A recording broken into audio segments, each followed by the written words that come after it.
Big Boss Malayalam season 7-ൽ Bigg Boss ഒരു task കൊടുത്തിട്ടുണ്ടായിരുന്നു. ആക്ടിവിറ്റി ഏരിയയിലാണ് ടാസ്ക് നടക്കുന്നത്. 2 ടീമായിട്ട് തിരിഞ്ഞിട്ടാണ് ടാസ്ക് ചെയ്യേണ്ടത്. അക്ബറിൻ്റെ ടീം, ഷാനവാസിൻ്റെ ടീം. ഷാനവാസിൻ്റെ ടീമിൽ ആദില, ആര്യൻ, അനിമോള്, പിന്നെ നൂറ ഒക്കെയാണ്. അക്ബറിൻ്റെ ടീമിൽ ലക്ഷ്മി, ബിന്നി, നെവിൻ അവരൊക്കെയാണ് അക്ബറിൻ്റെ ടീമിൽ. അപ്പം ടാസ്ക് എങ്ങനെയാണെന്ന് വെച്ചാൽ, ഒരു പെൻസിലിൻ്റെ രണ്ടറ്റത്ത് ഒരാളുടെ ഒരു വിരലിൻ്റെ അറ്റത്ത് ഒരു എൻഡും മറ്റേയാളുടെ വിരലിൻ്റെ അറ്റത്ത് ഒരെൻഡുമായിട്ട് പിടിച്ചിട്ട് ഇത് കുറച്ച് ദൂരെ ഒരു ബൗള് വെച്ചിട്ടുണ്ട്, ആ ബൗളിൽ കൊണ്ട് ഇടണം.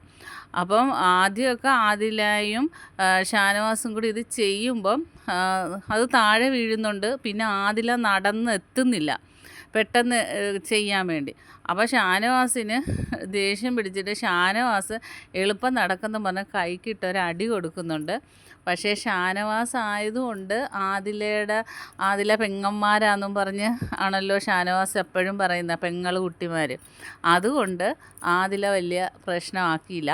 അതേ സമയത്ത് വേറെ ആരെങ്കിലും ആയിരുന്നു, അക്ബർ വല്ലതും ആയിരുന്നെങ്കിൽ ആദില അത് വലിയ ഇഷ്യൂ ആക്കി അത് ഫിസിക്കൽ അസോർട്ടിലോട്ട് എത്തിച്ചേനെ.